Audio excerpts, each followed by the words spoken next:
Hey, how you doing? This is RJ. I know some of you might think that I pick on Sana Amanat a lot, but there's a reason why I focus on her. Mostly because, well, she likes to talk, and she's one of the higher ups at one of the big two. And she's number two at Marvel. And many people would say that number two at a company actually has more power than number one. And being number two at Marvel, which is one of the big two, she has a lot of control over where comics are going. And again, since she's the one at the top that likes to talk the most, then we'll focus on her and try to pick out these trends of what's going on with the industry. And I like this quote that she gave in one of her question and answer periods at the New York Comic Con. She's talking about Marvel being a global brand, and she's talking about about women and their influence in these kinds of companies. And she says about herself, making change from within and big change and getting away with it, I find that valuable. So that's a direct quote from her. And so, yeah, she does make change. She does make big change, and she gets away with it. And she's making changes in our comics. And so I like to focus on what she says because this gives us a good idea what in the world is going on. And so I've been going and looking at a lot of my older videos in the last little while because I got a lot of new subscribers and they've been asking me questions about my older videos. And I've been thinking about some of the older quotes of Sana Amanat and putting them into context with the newer quotes from the New York City Comic Con because she gave a lot of question and answer periods. I don't think I've even gone through them all yet.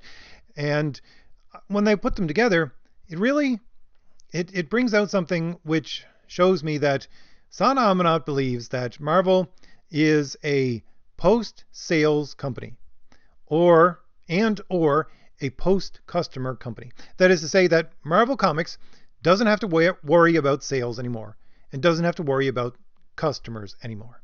And you might say to yourself, well, how in the world can a company do that? Well, that's what I'm going to go over here in these quotes that she has. Now, the first ones that I'm going to go over are from the San Diego Comic-Con, and I did an entire video on this because it's just, oh, it deserved an entire video. I'll link that at the end of this video so that you can go and look at it if you want. But when she was talking there, she was talking about the cancellation of books, specifically about America Chavez. But she was talking about any canceled books. And this is what she said. And again, I'll just give these quotes really quickly and then move on because I know that some of you have already heard these before. She said, there are books like that is to say canceled books, which they make it out there and maybe they don't last sort of, 50 issues, but they last for the time that they do. And I consider that a success and a special moment because then hopefully people will go and buy it in a collection and a trade. And we don't consider books like that any less successful than a book like Avengers because of the impact it can have in other spaces and other markets. And we're also trying to make sure that we're telling stories across all of our platforms. And then she goes on to say, a little farther down, well, with Marvel in general, I will say, it's always ebbs and flows of our series and what's working and what's selling and what's not selling and whatnot. But it doesn't mean, again, like I said before, it doesn't mean that they're not successful. So we are taking those characters into these other places, and we also honestly want to do more. But we need that support. So, like I said, I did an entire video on this nonsensical gibberish that she was spouting about the fact that she thinks that cancellation of books and not being able to find an audience for characters doesn't mean that they are bad characters or bad books. She actually sees those things as a success. She sees these books, even though they're canceled, as a success. So much of a success that they're going to champion them and bring them into other spaces because they believe that these characters need to be championed and that they are successful, even though they've been in canceled books and they have no audience. Again, I'll link that video at the end, so you want to go listen to that entire video about this nonsense. But I want to connect it with some more recent quotes that she had. And she was talking about the cancellation, well, not so much the cancellation this time, but more about the decrease in overall female-led titles and female creator titles. And this was a question brought up by a woman. Again, I love the fact that it was brought up by a woman.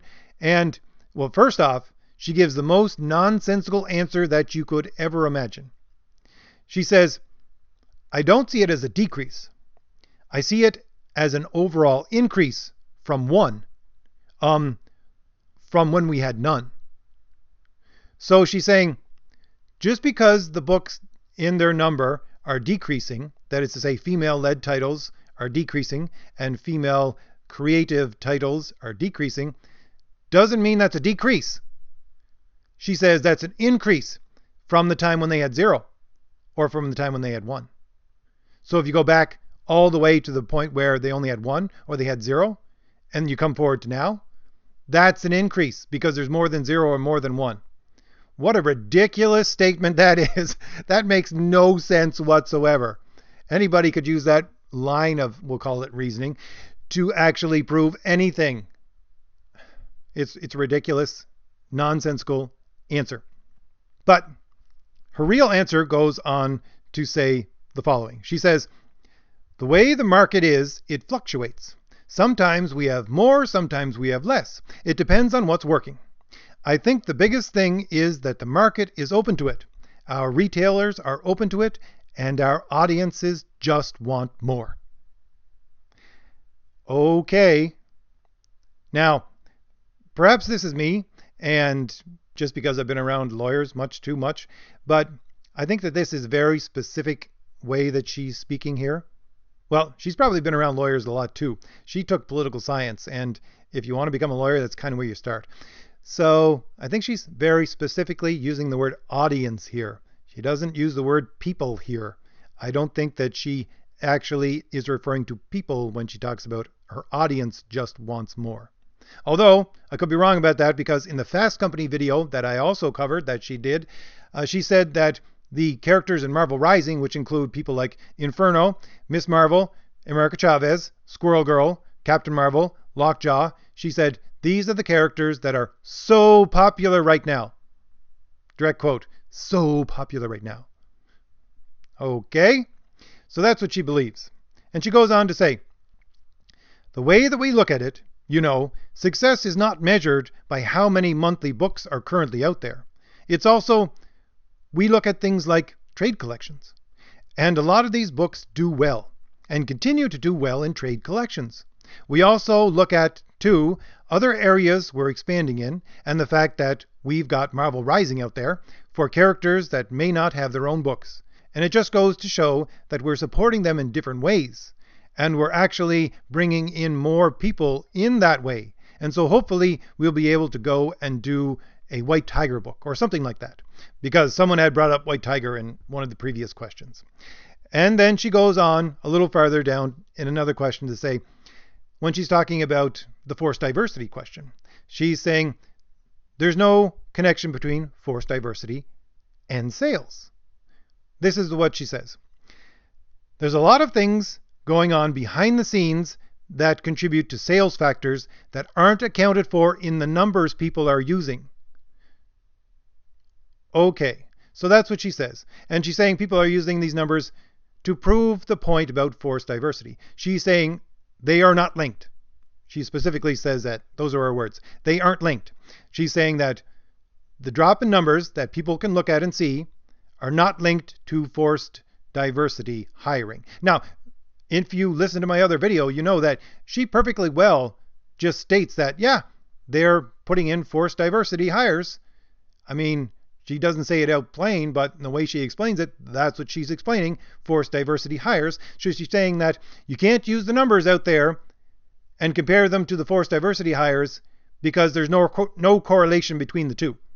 The following of sales and the forced diversity hires, there's no correlation in her mind whatsoever between the two.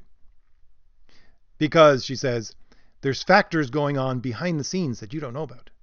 And of course, we'll never get to know about them because they'll always be hidden in obscurity so that we can't actually know what's going on. So they always have this convenient excuse of, well, there's things going on.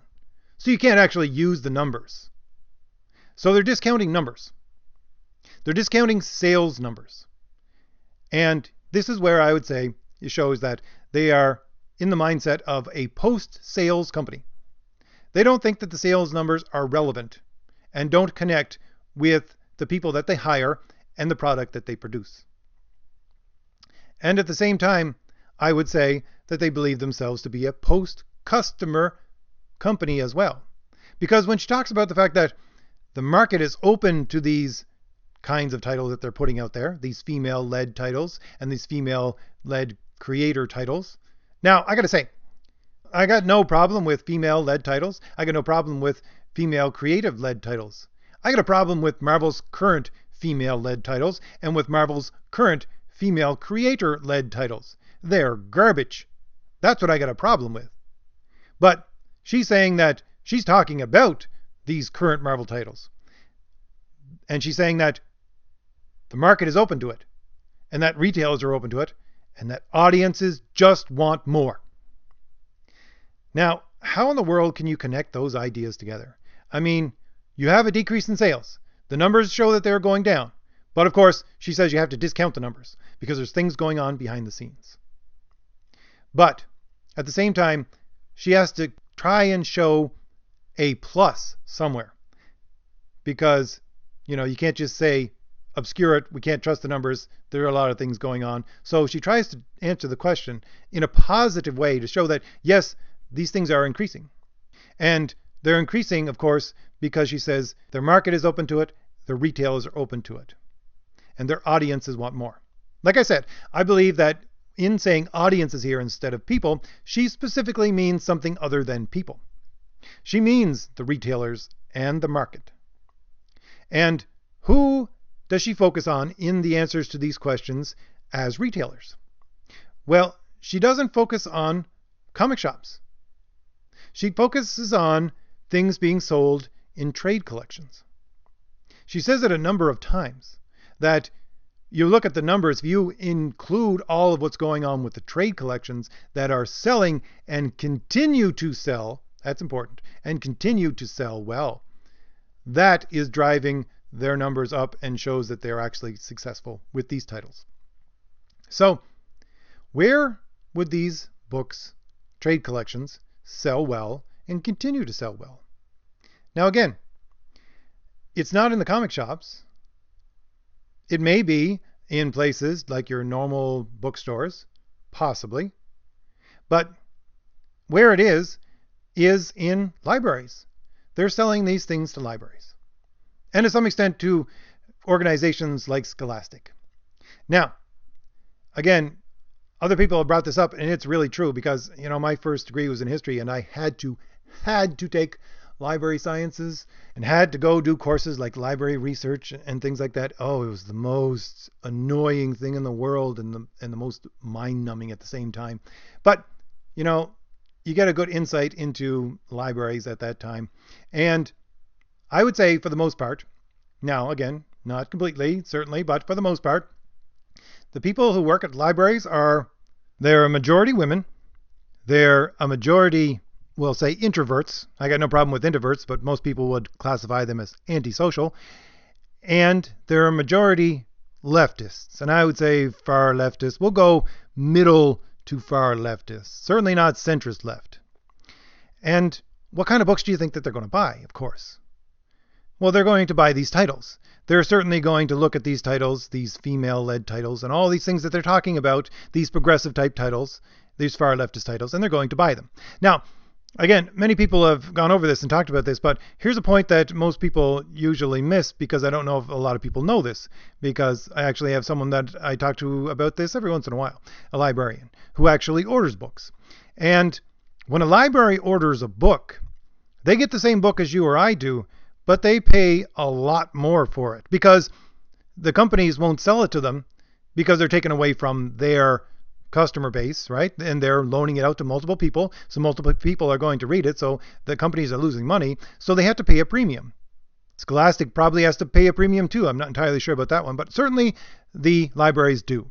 And we're not talking twice as much as you or I would pay. We're talking 3 to 4 times as much you and I would pay. And probably more by now, because last conversation I had with this was a little while ago.